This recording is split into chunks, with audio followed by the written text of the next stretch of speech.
Pourquoi l'Europe essaie par tous les moyens d'anéantir les rêves pétroliers de l'Ouganda? Pendant que son président Yoweri Museveni mise sur les gisements de l'or noir du lac Albert pour émanciper son pays des aides étrangères au développement, les eurodéputés et Human Rights Watch, eux, partent en croisade contre ces projets. Selon eux, ce projet est susceptible d'engendrer une crise écologique. Ne se contentera pas d'entraîner l'émission de 33 millions de tonnes de CO2, c'est-à-dire 2 fois les émissions cumulées de l'Ouganda et de la Tanzanie, mais risquera aussi la pollution du lac Albert et traversera 16 réserves naturelles supposément protégées où vivent près d'un millier d'espèces, comme les girafes de Rothschild, les éléphants ou des hippopotames. Avec pourtant l'appui des Européens, car ce projet est en effet celui de Total Energy, l'une des seules sociétés de statut européen et 17e pollueuse mondiale. 6 ONG ont même eu le cran de porter plainte en France contre ces programmes jugés trop dévastateurs. Avec une autre ONG française, les Amis de la Terre, et 4 associations ougandaises, nous reprochons à Total d'avoir, dans son comportement récemment, des activités qui nuisent aux droits de l'homme et qui nuisent à l'environnement, notamment, comme vous le disiez tout à l'heure, sur un parc naturel où une grande activité pétrolière est en train de se mettre en place. On base notre action aujourd'hui sur ce qu'on appelle la loi devoir de vigilance. Plainte qui n'a pas eu gain de cause. Kampala a tout de suite riposté. Pour les gouvernements, les déluges d'accusations dénotent les manques cruels d'informations, tout en faisant savoir que le gouvernement prend efficacement soin des questions liées à l'environnement et à la biodiversité. Plantons les décors. D'ici 2025, l'Ouganda doit produire ses premières gouttes de pétrole à travers 2 projets, à savoir les projets Kingfisher tenus par les groupes pétroliers chinois CNOOC, China National Offshore Oil Corporation, dont les installations sont déjà inaugurées, et les projets Tilenga développés par les groupes français Total Energy. Celle-ci a signé un accord d'investissement qui se chiffre à 10 milliards de dollars avec l'Ouganda. Plus de 80 000 emplois supplémentaires seront générés grâce à cette initiative. Le président Yoweri Museveni est déterminé dans cette course effrénée vers les combustibles fossiles.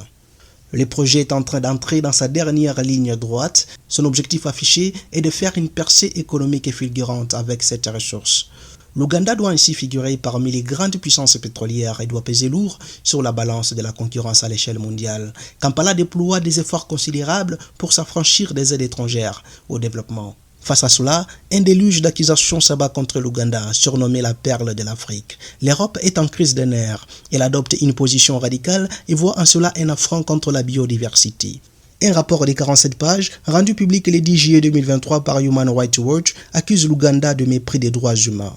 Ce rapport indique noir sur blanc que plus de 100 000 personnes seront contraintes de quitter leur terre pour laisser place au projet. Les foyers qui vont se retrouver sur les tracés de l'oléoduc pétrolier vont quitter. Le document rapporte également le retard de versement des indemnisations et des sommes insuffisantes données aux familles déplacées, sans oublier des intimidations et des arrestations de personnes qui refusent de quitter leur zone. En fait, l'oléoduc aux conduites du pétrole brut en phase de construction par Total Energy doit mesurer 1443 km. Cet oléoduc aura pour rôle d'acheminer du pétrole brut jusqu'en Tanzanie au port de Tanga, sur la côte de l'océan Indien. Comme vous le savez, l'Ouganda est un pays enclavé et n'a pas directement accès à la mer ou à l'océan pour faire du business avec les autres parties du monde sans dépendre de ses voisins directs. Pour cela, un arrangement avec la Tanzanie a été possible pour atteindre la côte de l'océan Indien. À partir de là, c'est possible d'exporter de la marchandise vers les autres pays du monde. Pourquoi cet acharnement farouche sur l'Ouganda ? À ce niveau, essayons de mettre la main dans les conduits. D'abord, il faudra savoir qu'il existe des antécédents entre Kampala et l'Occident. Le président Yoweri Museveni refuse mordicus d'entrer dans les précarés de l'impérialisme occidental. Primo, ce président a opté pour une position de non-alignement vis-à-vis du conflit russo-ukrainien. Et c'est l'option la mieux partagée par plusieurs autres États africains, à l'instar de l'Afrique du Sud, qui est quant à elle accusée de livrer les armes à la Russie. En parenthèse, l'Afrique du Sud fabrique ses propres armes. Certes, les États-Unis et l'Europe présentent un front commun contre la Russie et sont à fond dans ce conflit. Ils fournissent à l'Ukraine les équipements militaires de dernier cri et ne rêvent qu'une seule chose, le déclin de Vladimir Poutine. Dans leur narratif, ils parlent de l'invasion de l'Ukraine par la Russie, alors que le terme invasion n'a jamais été entériné par les amis de la Russie, que ce soit la Chine, le Mexique, le Cuba, l'Inde et plusieurs dirigeants africains, y compris Museveni.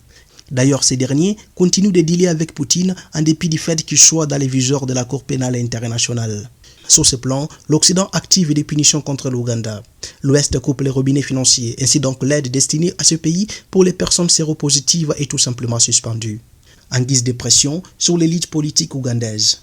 Et maintenant, ils sont obsédés par les rêves pétroliers de Museveni car c'est l'option qui lui permettra de tenir les coups face aux sanctions.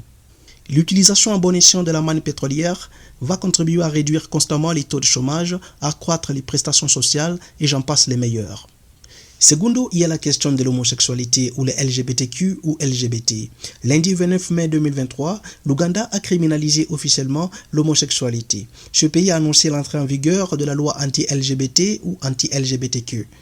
Les contrevenants encourent jusqu'à 20 ans de prison, chose qui met en rogne l'Union européenne et Washington.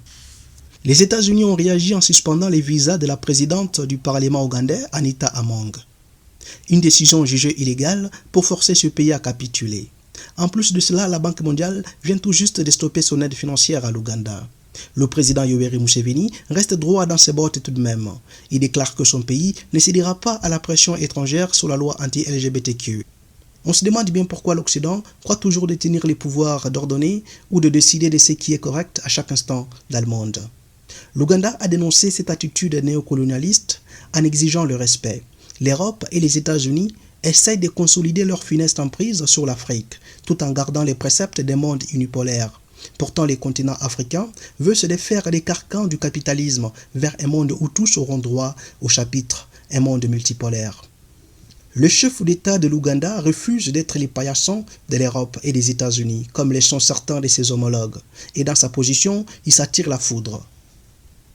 Que pensez-vous de cette affaire? Faut-il que le président Yoweri Museveni courbe les chines devant les dictats des impérialistes ou faut-il qu'il poursuive son méga projet pétrolier? Faites-nous savoir dans les commentaires. N'oubliez pas de nous donner un pouce bleu si la vidéo vous a plu et d'activer la cloche des notifications pour ne rien rater.